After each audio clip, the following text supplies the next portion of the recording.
The Business Bubble. What is up, people?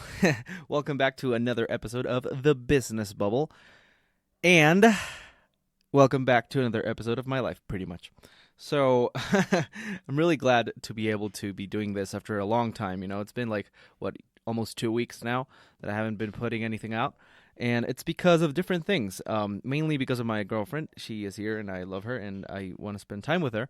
I'm a normal human being as well. But at the same time, I also have work and I have other different things like friends and family and, different things of my personal life that I just happen to have at the same moment. And, well, it just gets in the way of things. I really needed this time for me and myself.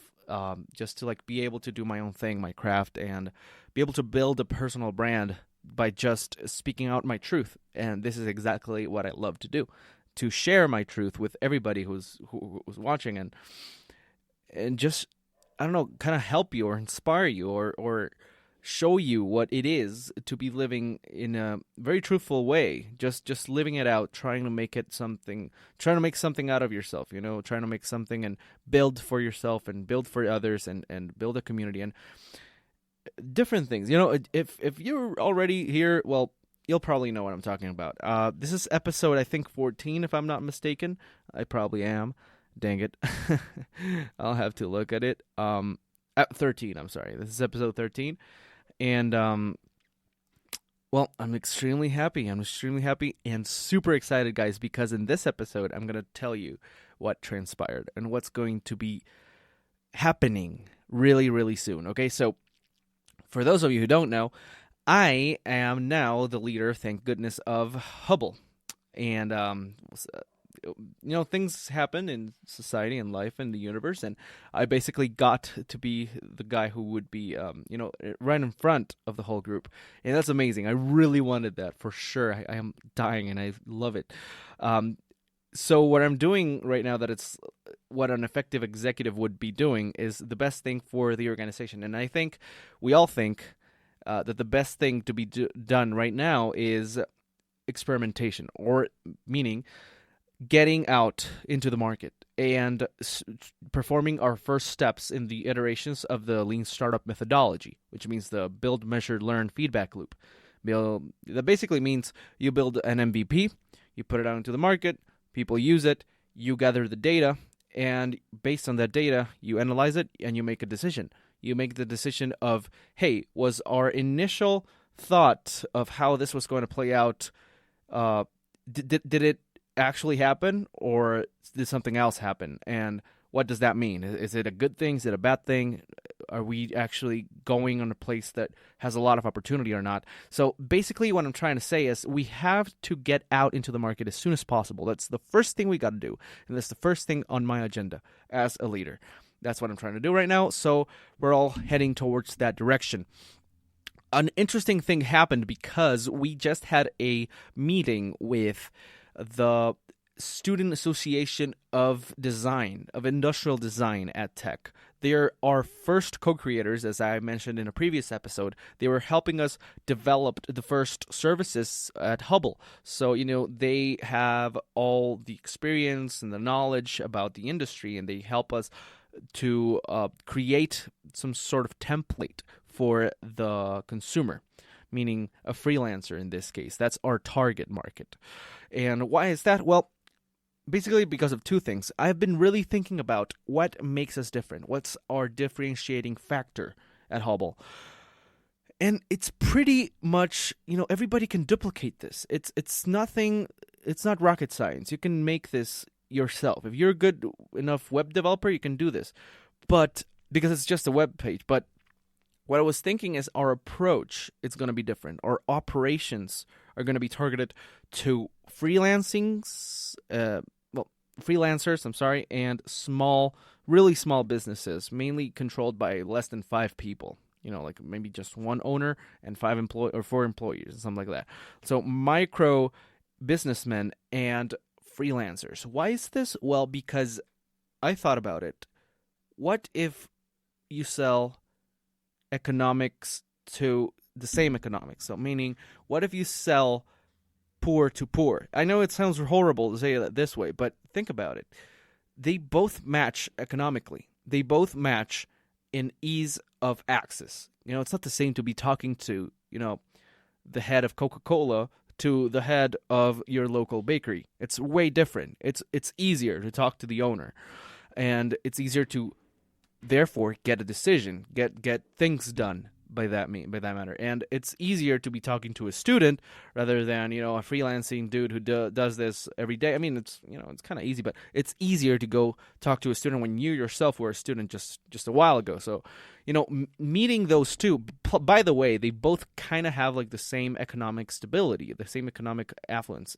They both are going to be looking for low prices, so it's going to be a match. That's what I predict. That's my hypothesis, and that's something that we have to try right now. That's something that we have to test. Meaning that in the next few days, hopefully not the many weeks, we're going to be performing our first experiment. That's super amazing. So yeah, the meeting we just had with Design was so that we can, first of all, sort of like confirm what were the attributes of each of the services that we are going to be providing in our first iteration.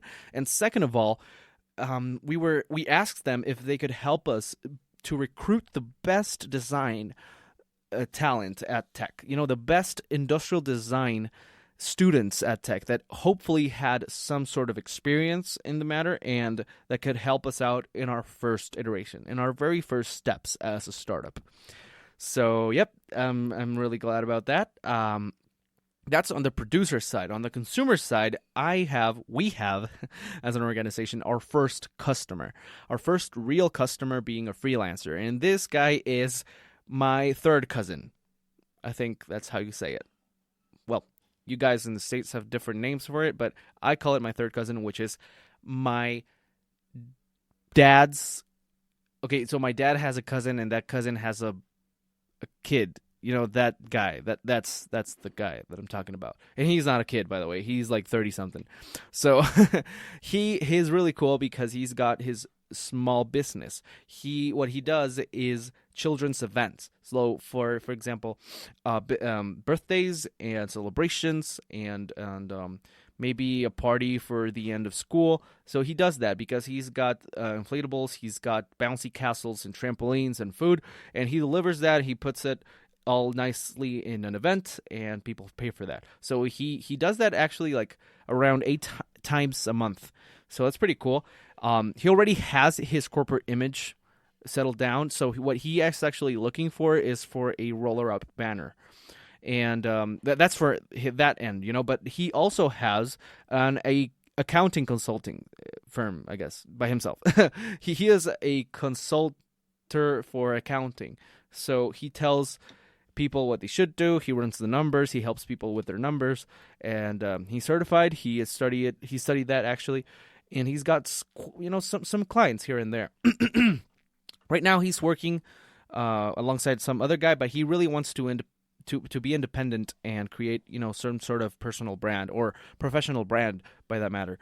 And he is starting from scratch, meaning that he is really interested in the corporate image. That is one of the services that we provide. We actually provide 3 services, if you guys didn't know, or you guys, kind of forgot. Corporate image, publications for digital means, meaning just social media, and publications for printed mediums. So those are the 3, and he's interested in 2 of them. So, it's pretty cool. Now, that's pretty cool and all. We're waiting for Design, the Association of Design, to give us the list of the possible producers that are going to be helping us.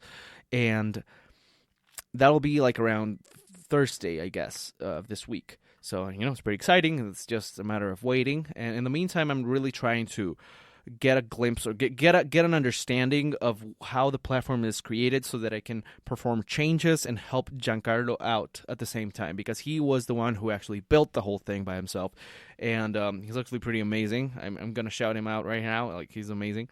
He's an incredible web developer, and he thinks in code, honestly. So I just wanted to help him out, first of all, and second, because I really wanted to kind of appropriate myself with appropriate the product with me and really have it close to me so that I can know what decisions to make and whatnot. And that really helps out. At the same time, it helps out because it really puts me in a position to say that I was the one that actually did a bunch of work. Even though we're a team and everything, I'm an executive, and I really want this to be a reality, and I really want to have this as my own thing, as something of my own. I'm not saying that I'm going to kick everybody out. I'm saying that I really want this as a child. I'm going to take care of this as a child, as if it was my kid. So I really want to get close to the code and to everything and just be around everywhere, everywhere as possible. Be glued to the product. That's the thing. So that's pretty cool. And the second thing that I wanted to say is that, actually not the second thing. The end thing that I want to say is that in the meeting that we had with design, a certain topic came out. So it turns out that people, what they do with banner ads and things like that, it's that they pay other people so that they can not just design it, but also print it and deliver it. So they're like, the normal people are expecting the banner, it's like the physical banner, to be able to be handed to them by the end of the process. So that's something to be thinking about. The head of the Association of Design, he told us that, and he was actually waiting for an answer. What would you guys do if the client wanted that? Have you thought about that? And we were like, well, in theory, the platform, the whole idea of the business is only going to be digital. Everything that has to be digitalized, and that's the only way it can get in. But I was thinking about it, and I'm like, dude, if push comes to shove, and there's a guy who really wants his banner ad, like really, really, really, really wants it, and he's a potential great customer, just not even great, just a potential customer. I don't want to lose a sale. I don't want to lose a customer. I'll probably do it. I'll probably say, like, you know what? I'll give you your banner for sure. Of course, this is not scalable at all, and this is going to be very demanding at the beginning, and that's normal. That's exactly what should happen. I should be the one who is, handing out stuff and putting my own money and investing my time and everything and my efforts to see the day of light. So I'm more than willing to do that, for sure, 100%, 100%. I shared this idea with my colleagues, and they were not very fond of the idea because it's not very scalable. It would imply for us to, spend more money and time and logistics and effort and gasoline and a lot of different things at this very early stage. But I'm more than willing to do it for sure, 100%. I don't know what's going to happen in the future. Hopefully, I don't know. Crazy things can happen. Maybe Glovo or a transporting app system, like, contacts us or something, or maybe we're big enough to be able to do it. Who knows, man?